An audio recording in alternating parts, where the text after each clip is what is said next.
In my last video, I talked about the relationship between Bruce and Damian in Peter J. Tomasi and Patrick Gleason's Batman and Robin run. In the comments section, someone asked about the meaninglessness of death in American superhero comics. They'd commented that they mostly read manga, and while they've been getting into American comics, death, and particularly the lackadaisical attitude readers have to it, seemed very different to what they had experienced in manga. I gave my opinion in the comments section, but I haven't really stopped thinking about it. So today I pose the question, does death matter more in American superhero comics or Japanese shonen manga? To answer this, there are actually a few things we need to discuss first. Primarily, we need to look at how both manga and comics are created, especially ones in both the superhero and shonen genres. The typical publication method for both American superhero comics and Japanese shonen manga are relatively different. For clarity, I'm primarily discussing printed media because this is how comics were originally printed, and thus has a longer publication history compared to digital. That, and it's the publishing avenue I find the most interesting. For American superhero comics, there are primarily two main publishers, Marvel Comics and DC Comics. There are other publishers, both still running and long since defunct, such as Image Comics and Malibu Comics. Superhero characters are typically created for those companies. While these characters have individual creators, such as Batman being created by Bill Finger and Bob Kane, or the Fantastic Four being created by Stan Lee and Jack Kirby, the character rights are held by the company. This is why many of the earliest comic book creators had work-for-hire contracts. They are paid for what they do, but hold no rights. In the modern day, creators do retain some rights, such as gaining some royalties when stories are reprinted, as well as copies of any reprints. Case in point, my doctoral supervisor briefly wrote for Marvel in 2008. Even though his series was very short, he still gets trade paperback copies sent whenever Marvel decides to reprint it. The history of creator rights in American comics is very long and depressing, but what you need to keep in mind is that no characters are solely controlled by one creative team, let alone one person. Superman, Spider-Man, Thor, every popular American superhero you can think of is controlled by a massive company. For the big heroes, particularly those that appear in multiple titles, that company needs to ensure that some form of brand synergy exists, which means that even when a creator has been given the okay by editors to do their story, they still need to align with the company's plans. With these restrictions in mind, for ongoing books, typically one issue consists of around 24 pages and is released once a month. There are occasional delays, or issues can be oversized due to special issues or anniversaries, but what remains, however, is the goal of one issue each month. With manga, we can think of this company's structure as being similar, but on a smaller scale. There are multiple companies running many magazines, each with a different demographic in mind. For example, the company Shishuishi runs the Jump line of manga magazines, including Weekly Shonen Jump, Jump V, Weekly Young Jump, and Ultra Jump. But on top of that, they also publish more female-orientated manga in magazines such as Ribbon or Margaret. Because they have all of these magazines that cater to a different audience, series can be moved around to be in front of the most appropriate audiences. Imagine a shonen series that started out for young kids that's now gotten more darker and wants to explore mature themes. It would be likely that Shishuishu would want to move that series to a seinen magazine that's aimed at older readers. You'll notice I'm referring to them as magazines rather than issues. Well, unlike American superhero comics, which are released in dedicated issues, manga is released in thick magazines once a week. These magazines don't just include the chapter or issue you want to read that week, instead it contains every chapter or issue released that week. This does explain why the magazines are so thick. Of the issues I personally own, they are much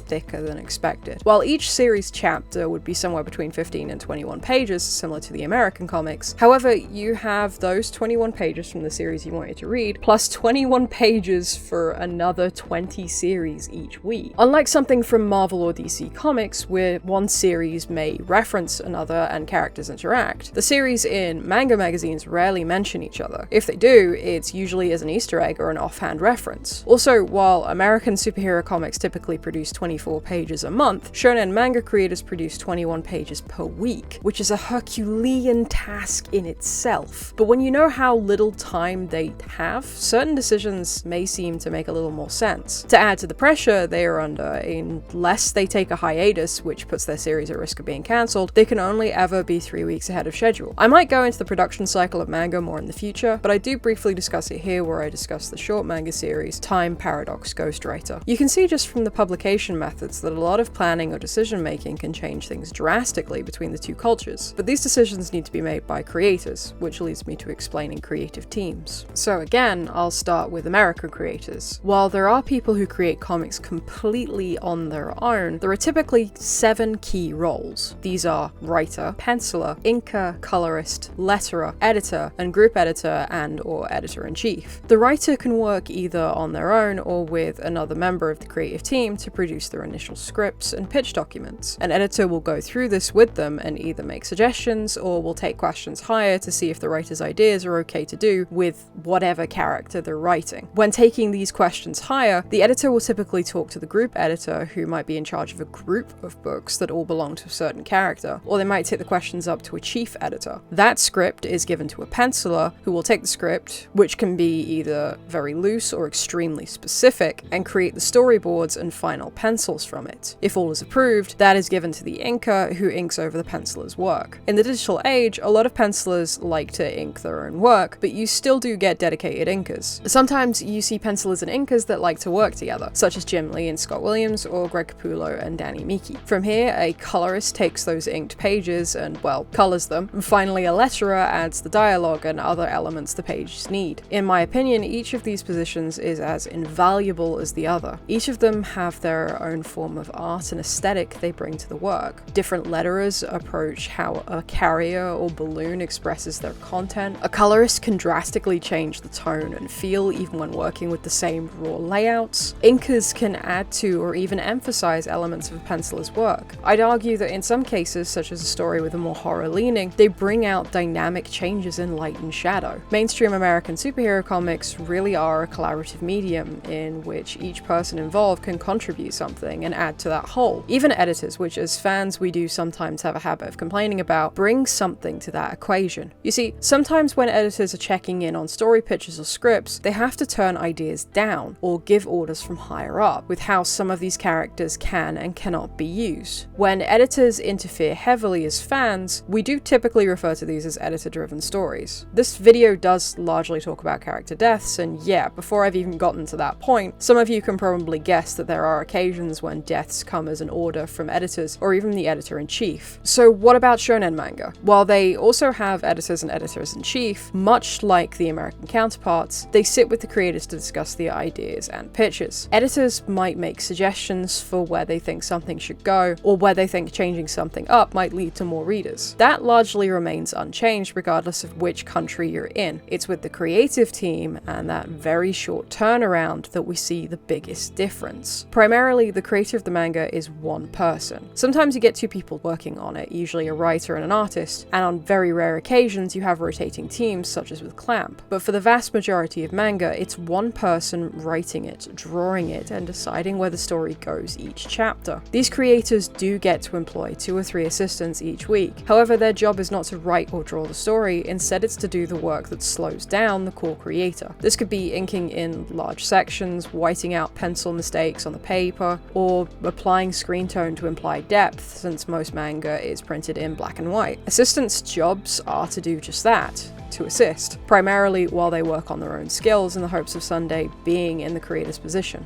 Many manga creators, known as mangaka, have posted their weekly schedules online to try and give their readers a sense of what it's like working on their series. The main takeaway from these schedules is that every hour of each week needs to be accounted for in order to produce 21 pages, meet with editors, and then eat and sleep. Essentially, while a creator's series is being published, they do nothing but live in that story world. If their series starts to become unpopular to the point of coming up last in reader surveys, they're given a few weeks' notice and need to attempt to bring the story to a satisfying conclusion in just 2 or 3 chapters. If their series is successful, then they need to keep the series' primary goal in sight while still finding stories to tell along the way. Think of Ichiro Oda's One Piece. That series has been running in Weekly Shonen Jump since 1997. We know that the end goal of that story will be the Straw Hat Pirates finding their goal of the One Piece, and Luffy will or won't become the king of the pirates. Until we get to that point, either because Oda wants it to end or Shonen Jump decides that it should end, every story in between the beginning and that end point is another story arc that happens to the crew on the way to their goal. That series will likely not be written or drawn by anyone else, assuming Oda gets to tell his complete story. When the series is done, that is it in terms of its original publication. Shonen Jump, and particularly their parent company Shishuishi, will not have Oda reach the end of his story only for another person to come back next week with the next story in Luffy and the Straw Hats saga. However, when we look at American superhero comics, we see this happening all the time. Batman didn't end with Bill Finger and Bob Kane. Spider-Man stories didn't end when Steve Ditko left Marvel. Instead, they brought in new writers and artists. They keep the characters going, and whoever picks up the pen next needs to either carry on with what the previous writer left for them or take the characters in completely different directions. With that in mind, let me give you two different situations. You're working at DC or Marvel and you have taken over one of the biggest characters they have. You have this idea that you've wanted to do for years that's perfect for that superhero. There's just one problem. A character you envisioned as being crucial to that story was just killed off by the previous creative team. What do?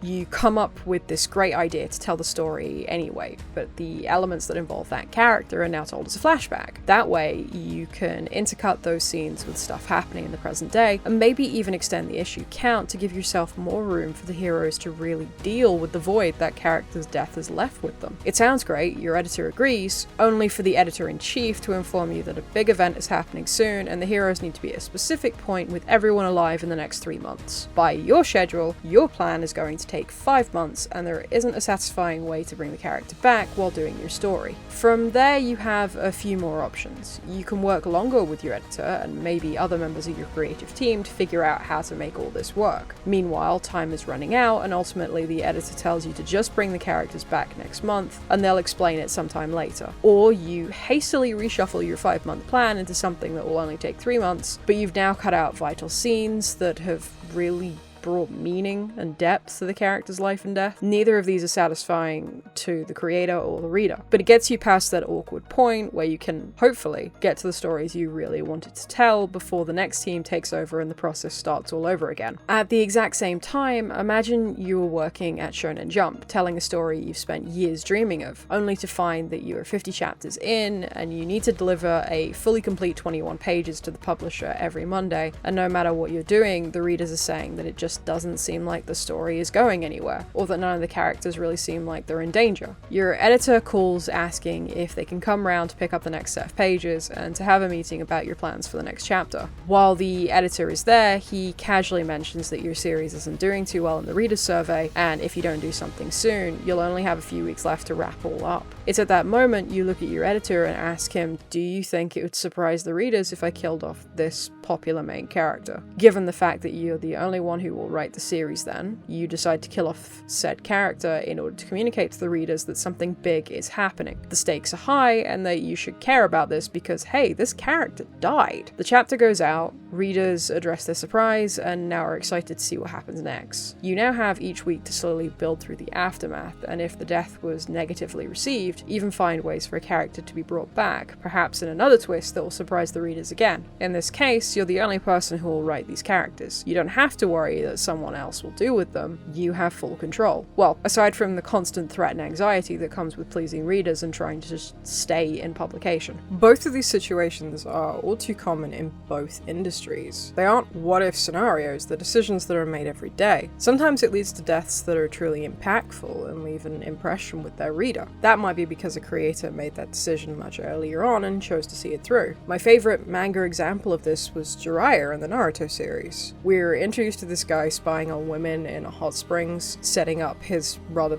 perverted nature, only to come to find out that he's actually this legendary warrior that is globally respected and feared. While he can be a lecherous figure sometimes that even Naruto thinks is crazy, but then he shows us a truly sweet side of himself. Naruto grew up all alone, and while the two were adventuring, Jiraiya saw Naruto, who's just 12 at the time, watching a father and son share an ice cream, something Naruto has always desperately wanted. So when Naruto went off in frustration to train, Jiraiya showed up with those same ice creams and told him just how well he's doing. Something Naruto hadn't ever really experienced. Over time, we learn that Jiraiya had previously trained Naruto's father Minato, that one of his books was the inspiration for Naruto's name, and that he is Naruto's godfather, even if Naruto doesn't know that. We see Naruto grow close to Jiraiya over 4 years, and vowing to show him just how strong he'll become. But then we get the pain arc. The stakes are high, and the creator Kishimoto needs to make this villain not just a threat to Naruto's home and friends, but to his ideals. How do you do that? You lean into that caring nature Jiraiya has shown, give the readers a glimpse at other children he'd taken in during the war, and then have those same children kill Jiraiya. From a reader's perspective, the death of Jiraiya happens in a fight where, yes, Kishimoto is given hints that something could go wrong, but at the same time, it's almost like he's giving himself an out not to do it. But then it's done. Jiraiya manages to send one message back home before dying, thinking of Naruto's parents, Minato and Kushina, and finally of the glorious future Naruto will have. It's the chapters after this act that expand and add depth to that death. We get entire chapters after this death that explore more of Jiraiya's past, and most importantly, how Naruto is dealing with it. Kishimoto doesn't need to worry about another writer coming in and changing it. No doubt the readers of the time reacted to that death, and he got to expand upon it in the chapters after. I know that when I was reading those chapters as they were being published in English, and while his death was shocking, it was the chapters after that made it meaningful for me. Even the idea of Naruto not knowing that his name came from a novel Jiraiya wrote, Kishimoto mines this fact later in a particularly quiet chapter that again needs to communicate the stakes to the reader. So we see Naruto reading that novel and filling himself with new determination to save his home and the friends he has there. We could easily compare this to the Tom King run of Batman. Towards the end of Tom King's run, King needs to expressly make it clear to the reader just how dire the situation is when Bane has taken over Gotham City and essentially isolated Bruce. How do you communicate just how alone Bruce is? You kill his closest ally, Alfred. While there were already people complaining that they didn't particularly like King's run, I think the biggest reason people complained about Alfred's death is because it did happen at the end of King's run. Issue 77, Alfred dies. Issue 85, Batman is back and Bane is defeated, and this would have been a perfect time for things to slow down and allow Bruce to reflect on losing essentially his father figure. Instead, issue 86 sees a new creative team taking over and addressing their own stories rather than focusing on the death of Alfred. We are now getting issues of Batman that seem to be taking the death of Alfred very seriously, with Bruce even seeing apparitions of Alfred as he discusses life with it. But it took 4 or 5 creative teams for someone to want to address it. The original question I was posed was, why do deaths feel so meaningless in American comics compared to Japanese shonen manga? In honesty, I think my answer is that any death can appear meaningless in fiction, just how death can feel meaningless in real life sometimes. Death can make you angry, they can cause you to go on rants online, or even fuel your own creativity. Sometimes things only get addressed much later. But when it comes to satisfying storytelling, it's about letting creators explore the impact and actions around those deaths. With manga, it may feel like deaths are more impactful because it's coming from a creator who has to live and breathe their creations and think through what could happen next. But if they don't, that's the death of their series, and in many cases, the death of their careers. In America, sometimes editorial mandates don't allow creators to properly explore these deaths. In the worst cases, sometimes those deaths aren't the creator's idea and instead come from editorial demands. A big example of company-mandated deaths are actually thanks to Superman. In 1992, the editorial team at DC needed to find a way to delay the marriage of Clark Kent and Lois Lane. Primarily, they wanted that story to come out roughly around the same time where it would happen in the television series. In an editor's meeting, one editor threw out an idea that they had frequently suggested before as a joke. Why don't we just kill him? The difference this time is that the rest of the team decided to take it seriously. So in Superman number 75, Superman dies. And that issue sold extremely well, namely 6 million copies. The release of this story led to a lot of publicity for DC. You had the 6 million copies sold, and even news outlets were reporting on Superman's death. While a lot of people were mourning Superman's passing, Dorowski notes that Entrepreneur.com made the death of Superman one of the top 10 successful marketing stunts of all time, with Christopher Knowles referring to the story as a cynical publicity stunt. The letters pages for Superman titles, a place where readers could express opinions to other Superman Superman fans were fairly mixed. In Action Comics number 689, one reader writes, "Stupid. How can we believe a story where Superman is dead? Superman should come out of his self-imposed sleep in Superman 76. He has had tougher fights lots of times. We have heard some nonsense about 4 Supermen coming in March. Come on! You made one giant, stupid mistake. Don't compound it. If this isn't straightened out, in 2 weeks, I'll be ashamed to admit that I read DC Comics." In contrast, the very next issue has a letter stating, "When I heard about DC's plan to kill off Superman, I didn't believe it at first. When it was confirmed, I was intrigued. Finally, Superman faces mortality. It seemed more than just an obligatory must-read, and it certainly was. Each installment of Doomsday built in suspense as the number of panels decreased, emphasizing the solemn importance of the Man of Steel's date with destiny."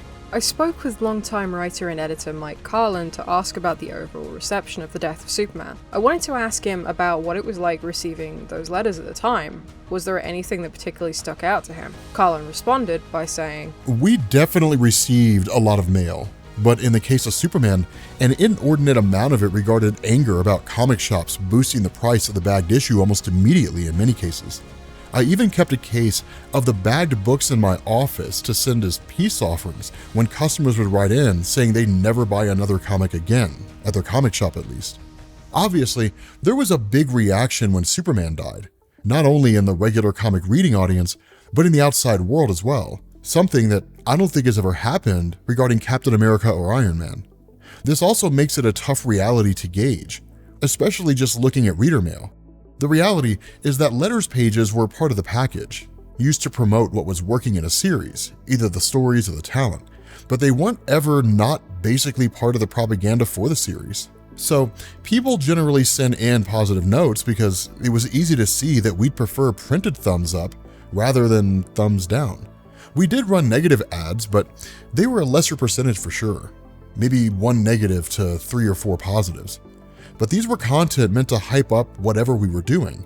The internet is a warts and all version of the feedback, and it's virtually immediate, but there's no guarantee the publisher will ever see your thoughts. We can see from these reactions, and even the internal reaction from DC, that the death of Superman had a massive impact. I mean, if you're watching me, first, hi, why did you leave the TV on while you were sleeping? But you probably already know this. But here's how other companies and even DC saw this whole story. Wow, a lot of people are talking about Superman. And even better, it's selling really well. Maybe death is a great marketing tactic, regardless of what people think of it. For a more recent example, look at 2023's Amazing Spider-Man number 26, an issue that features the death of Miss Marvel. For many, this was a death that came out of nowhere and certainly caused outrage online. Honestly, this death was meaningless in every sense of the word, but do you want to know what made it even worse? The issue came out in May. Miss Marvel came back in August, just 3 months later. The reason for killing Miss Marvel? To bring her back as an X-Man, to promote the X-Men. This is what I mean when I say editorial mandates have really cheapened the idea of death in comics, but to some degree that happens in both American superhero comics and shonen manga. I think it's just far more apparent in superhero comics. Of course, the big thing we are leaving out is the audience, particularly for superhero comics.